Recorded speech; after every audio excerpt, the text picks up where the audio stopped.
Peace be upon you. In today's episode of the trade war that President Donald Trump has launched against the world, we will look at what is happening between the US and Canada and the suicidal war that has erupted between the two countries in the last 24 hours. We will also look at the spread of this trade war to Europe and the European response. Then we will conclude with the most important report, the inflation report, and what awaits us for the markets. Is it a phase of a rebound to the 200-day moving average phase for the markets and currencies? I like the ratio of markets and currencies and currencies and markets and currencies. Is it a phase of collapse and a severe downturn? Well, one of the important episodes, we start with the trade war, which I might even nominate for an Oscar because it's so entertaining. In the last 24 hours, we talked about Premier Ford is imposing tariffs of up to 25% on the energy sector, specifically electricity. Electricity costs have now increased by 25% for New York City, Minnesota, and Michigan, which could affect citizens by nearly $100. President Trump made this decision with great anger, saying, "How can you impose tariffs on us regarding energy? How can American energy be dependent on Canada? How can you make this decision? I will impose tariffs on you that you have never seen before. The steel that I imposed a 25% tariff on will now become 50%, and 20% will become 50%. Spare parts will be cut off for you, the entire automotive sector, and spare parts are suicidal threats from my point of view, and of course the most important of them are iron and aluminum. Instead of being 25%, it has become 50%. That means we can say that all iron and aluminum companies in Canada will go bankrupt if they do not find an alternative." He also makes a decision and says, "We will show them hell," especially in the automotive and parts sector, and starting from April 2nd, we will impose very high tariffs on these parts. Of course, we remind people that Ontario heavily relies on the automotive and parts industry, with nearly 19% of its exports coming from Ontario. It depends on cars. We are talking about 36 billion cars in the car industry, and you have 15 billion in spare parts. More than 125,000 jobs depend on the car sector in Canada. Approximately 8% of the industries are the car sector. So Ontario was affected. Highly, and taxing it will greatly affect a large part of the jobs, especially since America has been pressuring Canada in spare parts and cars for a long time. Not a year, no 4 or 5 years. It has been pressuring spare parts and cars in general and transferring this technology or the car industry to Mexico more in the recent period, of course, when Premier Ontario took these threats seriously and backed down because his threat was essentially suicidal, and Trump's decision was also suicidal. So there was a retreat from Ontario stating that they wouldn't impose tariffs on the energy sector, and Trump also backed down from part of his initial stance, saying that the tariffs on steel and aluminum would return to 25%. But just look at how much instability there is. All of this happened in just 24 hours. There's also a lot of talk that Canada has started selling a significant portion of its US bonds. Canada holds a part of US bonds. At the same time, Trump is imposing tariffs of up to 25% on steel, 20% on the discussion about the discussion. European and Japanese, of course, Japan is begging Trump, please reduce this tax because everything depends on industries. The countries that manufacture depend heavily on iron and aluminum. Japan is an industrial country and its industry will be greatly affected. If the cost of steel sword becomes expensive, which is what the Japanese minister is trying to avoid, President Trump has refused to lower the tariffs. Europe is threatening to impose tariffs on American steel and aluminum. You can see that the trade war is starting to penetrate the steel and aluminum sector. In my opinion, all of this will raise production costs around the world. Let's see what lies ahead in the trade war between America and Europe. But I can tell you who benefits from this. I can tell you with certainty, President Xi Jinping and China. China is looking at President Donald Trump and making a decision completely opposite to what President Donald Trump is doing. President Donald Trump is waging a trade war on everyone. I think that President Xi Jinping will try to support people commercially in the period of distress they are facing. The third thing that I think will happen is that President Trump wants to get more confused here. You will start to get more involved in the way you are. Perhaps here instability means there are many disruptions in the trade war that Donald Trump is creating. I believe the Chinese side will make a decision that focuses more on balanced security, military, rather than trying to strike at the disruptions. Also, the approach might be more peaceful. So, in my opinion, one of the things we don't notice is if we look at things in a tangible way. Look, the trade war and such are still hidden between the lines. Their effects haven't shown yet, but you'll start to see their impacts as countries get closer to China, like Japan. Now we see Canada, of course. China has imposed tariffs on Canada, but let's see what lies ahead. In my opinion, there are many things that President Trump hasn't accounted for, as these relationships are also becoming tense. For example, look at Elon Musk and Tesla. You could say that this is something tangible that we are seeing. Elon Musk's company, of course, yesterday President Trump got into cars, promoting Tesla, and Elon Musk was seen driving a Tesla, saying it's a great car, especially the Cybertruck. This all gives you an impression of why he's doing this, because an indirect way to attack President Donald Trump and his policy is through Elon Musk. He has a company that sells products around the world, and the company's stock fell more than 40% in 2025. The reason is that there are many disturbances taking place in the world. The trade war, people are responding to Canada and America through Tesla. Also, the political interventions in Europe have led to a drop in sales in Europe, which are down between 70% and 80% in Scandinavian countries, with a 70% drop due to Denmark. In Canada, sales are also down by 80% because of the trade war. All of this gives you an impression that you can see the tangible effects of what Trump is doing. Also, if you know about the situation in New York City and the university, I won't mention its name because you know the story about the young man who was taken from his home without any reason. This has sparked a huge campaign against it, showing that the Democratic part of America is pushing this campaign. This campaign is very beneficial for the cause. It's very beneficial for what's happening regarding the issue because you could say it's a blow to President Donald Trump's policies. Of course, he talks about freedom of speech and other matters, giving lessons to Europe. I believe this file will cause tangible disruptions in the policies that President Trump is implementing. Let's move on to another topic, and I want to show you this video of the American Secretary of Commerce. But it sounds like you're saying, trust us. Are you worried that at some point Americans are going to feel like there are a bunch of billionaires in Washington who are playing Russian roulette with our retirement?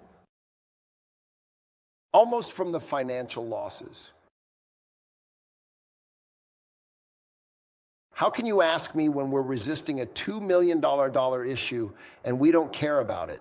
You're getting close to the people who have resisted this city before. You're getting close to the future of my children and my grandchildren. I can't get $50 or $75 million. We're resisting a $36 million issue. We were resisting a $400 million issue, and now it's $2 million. Who cares? I'll tell you who cares. Donald Trump.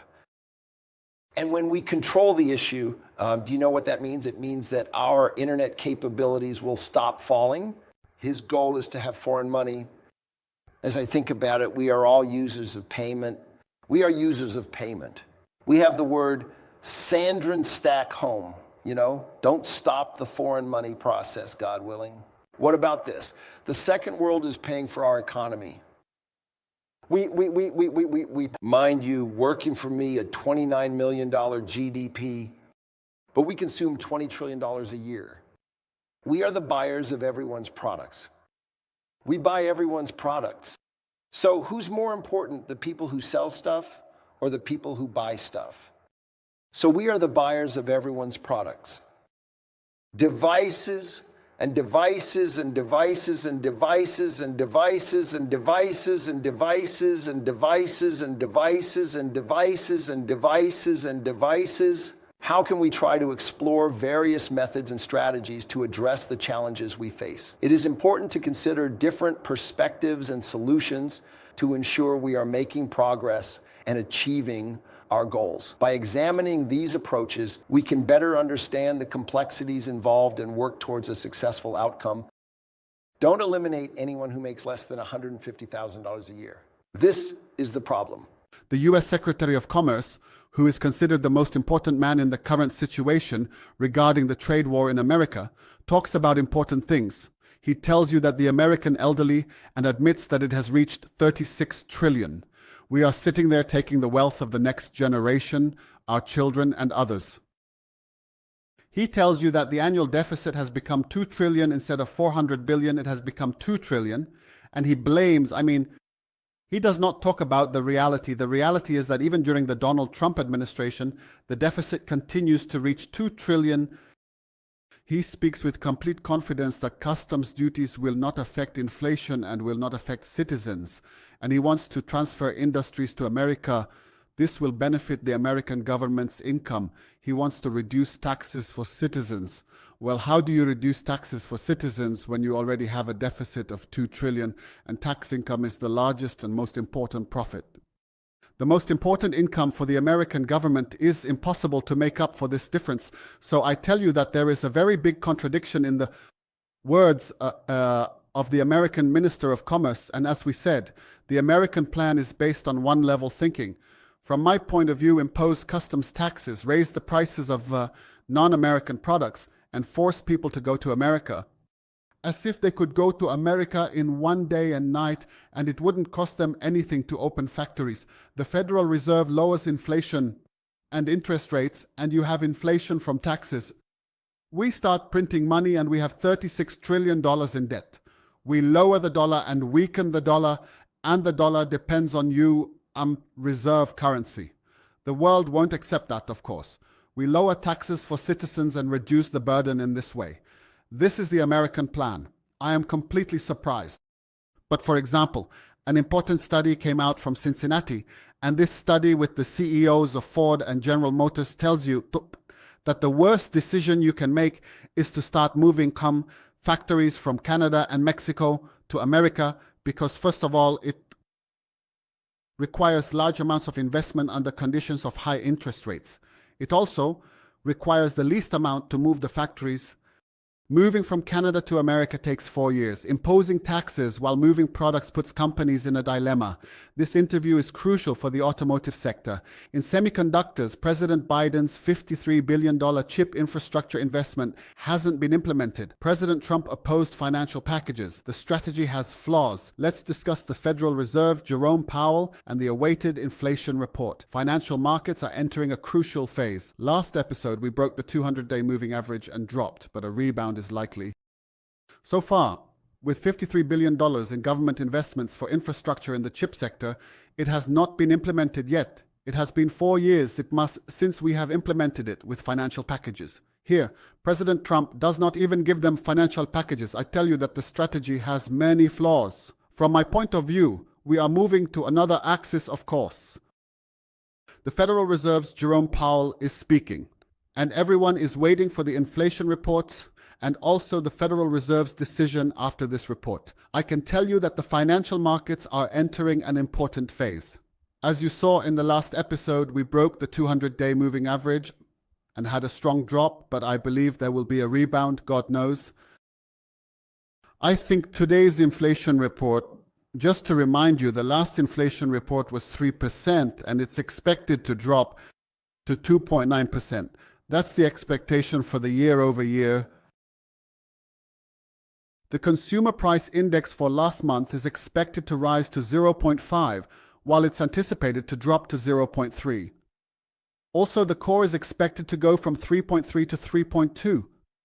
Will this happen? Will inflation decrease?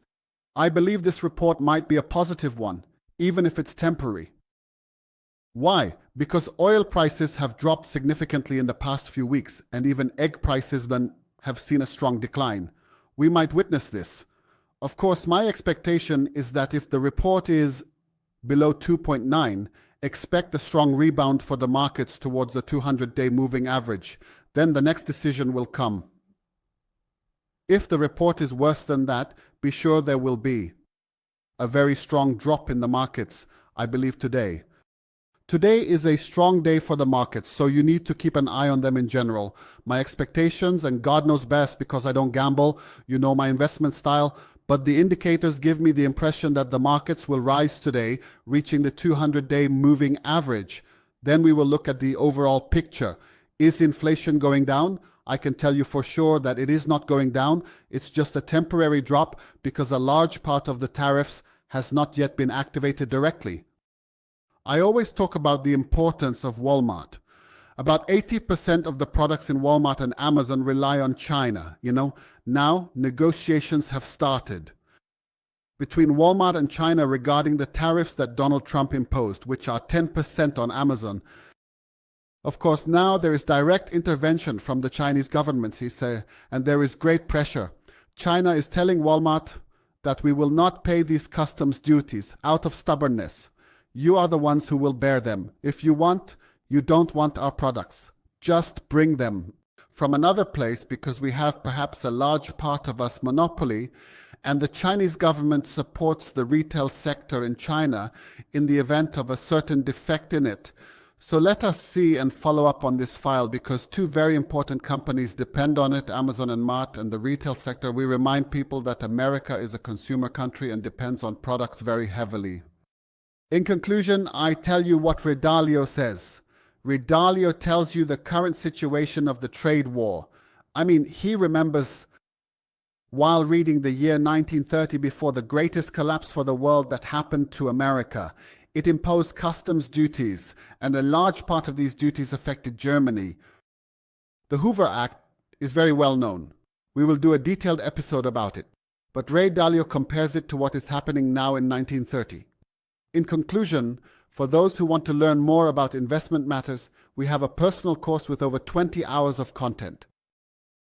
We will teach you the investment mechanisms, how to analyze financial statements, how to determine if a company is successful or not, how to choose a company based on its data to see if it has a monopoly, and how to build a long-term investment portfolio. So we have a course, and you can find the details in the description. We have discounts until the end of the month. Thank you, and see you later.